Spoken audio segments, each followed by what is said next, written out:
Thank you, everyone, for being here today as we are here to talk with area leaders about the high heat risk.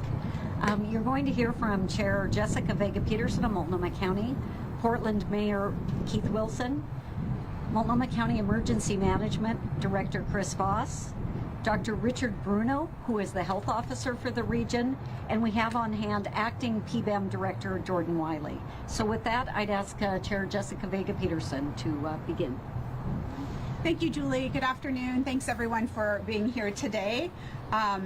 We really need your help in sharing this information about this upcoming heat event. I have declared a state of emergency for Multnomah County that begins at noon today and runs through 9 a.m. on Monday. This declaration gives us the flexibility and resources needed to rapidly respond to this extended period of severe weather. I want to stress that this is the highest heat risk that our community has faced so far this year. Starting today, it is going to be very hot for an extended period of time, with temperatures expected to be over 100 degrees for multiple days.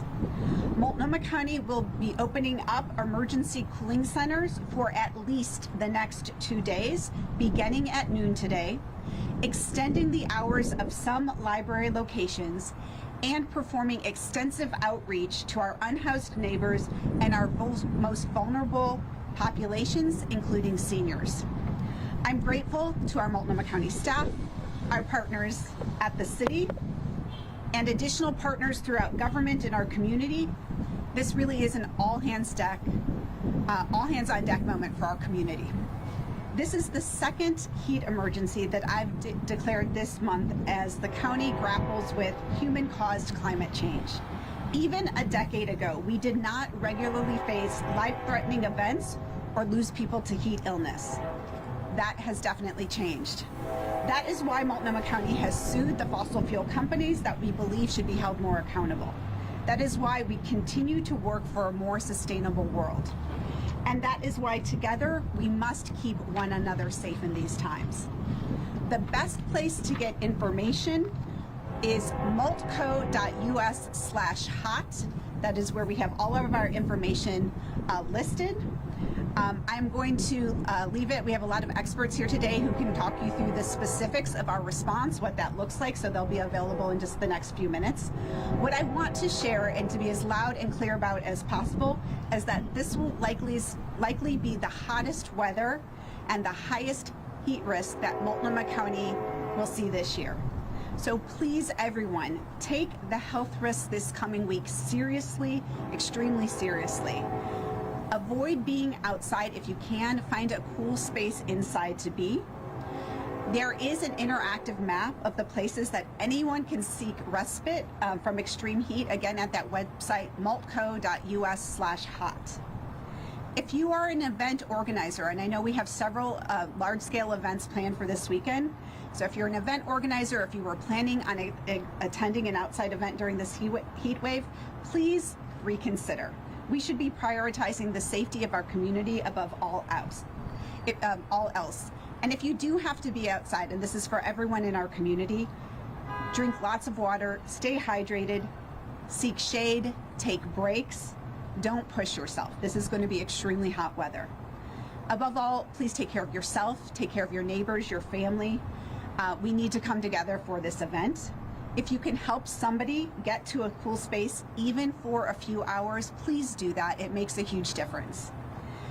Also, help us share this information, get the word out to people so that they know really what we're facing in a prolonged period of heat for the next several days. Everyone pitching in is how we are going to keep our community safe. So thank you, and with that, I will turn it over to Mayor Wilson. Thank you, Chair. Thank you to the media partners for showing up on such short notice as well. We appreciate you getting the word out. The city, county, and all our partners are taking this heat emergency very seriously. We are acting now to save lives over this next several days. While Multnomah County is the lead agency for heat emergencies, the city is working in close coordination. We are jointly declaring an emergency declaration. Our first responders, including Portland Fire and Rescue, Portland Street Response, are prepared to give life-saving care to help people cool down. Thousands of neighborhood emergency team members have been asked to check on their neighbors and help them make a plan to get somewhere cool. Portland Parks and Recreation maintains fountains and activates splash pads that stay on through the summer. Please seek them out. Right now, there are more than 70 safe, cooled spaces across our city. Shelters and libraries, community centers and malls and splash pads, parks with misting stations. Please seek them out. We're ready to provide the care. We've opened St. Stephen's, our newest overnight shelter at Southwest 13th and Clay, not just overnight, but beginning at noon today, 24 hours. To our neighbors experiencing homelessness, I encourage you to seek shelter at this location and others. If you're feeling dizzy, weak, or disoriented, please come inside and seek care. You belong in these safe spaces, and our shelters have space for you right now. Your life matters, and your life is important. Keep you cool and cared for through this heat wave. This heat wave tests us. It does every single year, but it also reveals our best selves. Look out for one another, share water, offer a ride to those in need, send a text to check in, and when we move forward together, we protect the health and spirit of our entire community. So thank you for this opportunity, and please stay cool. I'd like to introduce Chris Voss now. Hello, Chris Voss, Director of Emergency Management for Multnomah County. This is going to sound a little repetitive. We want people to do three things. One, we want you to think about what you're doing today and for the next couple days. If you could avoid the hottest part of the day, we want you to avoid the hottest part of the day. Stay hydrated. Next, if you do not have air conditioning or someplace that you could be cool, we have a great tool. You can go to our map, and as the mayor said, we have over 70 locations on that map. It's 15 libraries, it's multiple splash pads, it's pools. We want you to go and find one of those places where you could stay cool. That's very, very important, not just for today, but potentially for the next several days. And then third, if you're someone sitting at home in the air conditioning and you're really comfortable, we want you to call some of those friends and family that might not be in the same position and offer up that opportunity for them too. Because anybody that we can get out of cool, we're happy to open up locations and offer opportunities, but they just might be more comfortable in your house or in your couch staying cool with you. So that's it. Stay cool, stay safe, and I'm going to hand it off to Dr. Bruno with the Multnomah County Health Department. Thank you, Chris. Thank you, everybody, for being here today. Yes, we're a little worried about this heat because it is going to be the hottest day, but also the longest stretch of hot days in a row. So I want to also reiterate some of the messaging here.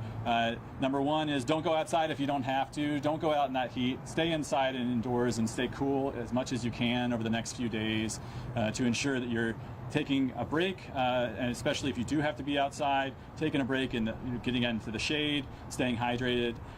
Number two, really know the signs of dehydration and know the signs of heat exhaustion and heat stroke. These are really things that can creep up on you quite quickly, especially dehydration. You know, when you start getting that dry mouth and starting to feel really thirsty, you're already in mild dehydration. So it's really important to be very preventive and stay hydrated throughout this time. Heat exhaustion is really where your body starts to say, hold on, we got to take a break here. You might start getting a fast heart rate, shallow breathing, a little nausea or vomiting, excessive sweating. These are signs you really got to listen to your body, get in the shade, get hydrated, take a cool shower or a mist as quickly as you can. And then heat stroke is really kind of the final step where actually you might lose consciousness or start having seizures. This is a life-threatening emergency. If you or someone you see or know experiences that, please call 911 right away and get to a hospital. So, and number three, our final recommendation is that to please make sure that you're checking on neighbors, that you know about the resources, that you're sharing the resources that are on our website, multco.us/hot. It lists all the resources that Chris just mentioned. It also lists our cooling centers that are open today from 12 to 9 p.m. that will be available for people to come in the air conditioning and get cool water and snacks and take a break from this hot heat. And please be safe out there. Thank you. Great. So we have a minute to take some questions. If anybody wants to ask some questions, if you go ahead and say your outlet and ask your question. Joelle? With Wade 6, my question is for Chris Voss. My question is, why not keep the cooling centers open overnight? We heard the mayor talk about how, that shelter will be open overnight. Why not? We know that we're not going to see quite a reprieve from these hotter temperatures overnight. Why not? Yeah, well, and one, we're really glad that St. Stephen's is open overnight and we have that option. We're going to continue to watch this event. One of the things that we're obviously concerned about is the longevity of this event. And if we're starting to get the feedback and we're starting to see the temperatures in locations really start to heat up, that may be a decision that we choose to make. Early on in an event, we don't quite see that heat up. Right now, we know that certainly the hottest part of the day will be the greatest risk. That's why you see so many opportunities in those key hours between really noon and 9 p.m. Christina? Clackamas County has a situation where they have their bars pretty stable, so people actually know that have you guys considered doing something like that so people have some level of stability and certainty and they know when they can show up? And I'm so sorry, there was a car racing by and I missed part of that. Clackamas County has a situation where they open their pollution centers every single time it hits a certain degree temperature. Your bar for when to open these is a little confusing to folks. They don't actually know when to show up and not to show up. And as you know, there's camps all over the place. How do people actually know when to show up when it's so uncertain? Yeah, so you know what? With heat, there's actually a lot of factors that we look at. And I often want to say that there's just not one thing, and sometimes it might not just be temperature. We saw the event a week and a half ago where humidity actually came into play. We're like, okay, well this is the temperature, but we've got to count humidity as well. Sometimes that might be smoke. Sometimes it might be the day of the week, as in we know Sunday there's not as many opportunities, so we might be more likely to open. It might even be the time of year. We know August typically there's a little more acclimation, so we might be more likely to open in May or June if we see an event. So to just have a temperature for us, we think that's only part of the story. It's why that we go down this route. But I also want to sort of acknowledge what the mayor and the chair chose to do for this event. Knowing that sometimes it's a little complicated, I often think that we have a plan. And our plan is each morning to sort of say, hey, did we meet these thresholds?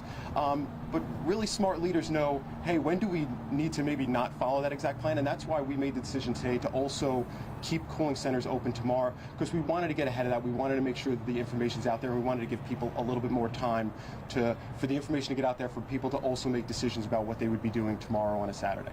What percentage of the homeless population here do you think actually knows about the homeless centers? You know what? I know there's not someone specifically that group, but I could tell you that we work closely with HSD. We also work closely with a lot of the vendors. We have outreach teams that are out there, and they've been out there for days communicating, and we know that they've been out there right now. They're delivering water, they're delivering electrolytes, but they're also sharing information. They're sharing information about what opportunities are available. Do you know how many people total are going around the city? I know there's 36 zones, and we've got contractors in every one of those zones sort of doing that work. The exact number of folks, I think we could probably find that information for you. If you do choose to open them up cooling centers at night, do you have staff ready on standby to open the centers up? So we typically do recruitments, but we do have contractors as well. So I want to say we have some of those staffing that we already have identified, and then there was probably an additional recruitment to make sure that there's no gaps. So you've identified the locations as well where you'd be at when you open them up? We do have several locations that we work with regularly, so we would likely use some of the locations we already have. You might even see us open up additional ones if we think that we might not have enough space. One of our key goals is not to turn anybody away, so if that means we've got to open up more locations, we will do just that. And how long does the recruitment process take? Like, does that be done within a few hours? You decide, okay, we need to open this in the next 3 hours? So it often depends on how many you have. I could tell you we put out a recruitment just yesterday for some folks to help with some of the logistical pieces, and in 8 minutes, every one of those positions were filled. We sent that message out to the entire county. It was great to see that's filled. Sometimes it's not that fast, so sometimes it does take us a few more hours. And if anybody's seen a big winter event where sometimes we've got 10, 12 locations open, we know we need even more time than that. So we heard several folks say today, avoid going out there in the heat if you can. But we know that Coast to Coast is happening, as well as the Hawthorne Tech Fair, tons of outdoor events. What kind of coordination are you guys doing with the event organizers? Are you enforcing anything, or are you leaving it up to them? What can we expect? Yeah, I'm going to hand this off to Dr. Bruno, who actually, I know his team has been working closely with some of these groups. Yeah, thank you. Yeah, our environmental health team within our public health division of the health department has been very active, contacting event organizers, making sure that they have a heat plan in place and they have an emergency action plan in place. We've been weighing in, making suggestions about other ways they can improve their ability to provide additional water and supports for people during races and during other events that are happening this week and this weekend. Okay, well, we just want to thank you all for coming. Email the press office at multco.us with any follow-up questions, and Christina will try to get some staffing numbers to you today. So again, thank you everyone. We appreciate you being force multipliers and helping us get the word out. Appreciate it.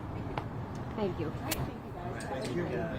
No, that's the best press conference ever. Yeah, I think she. Oh, I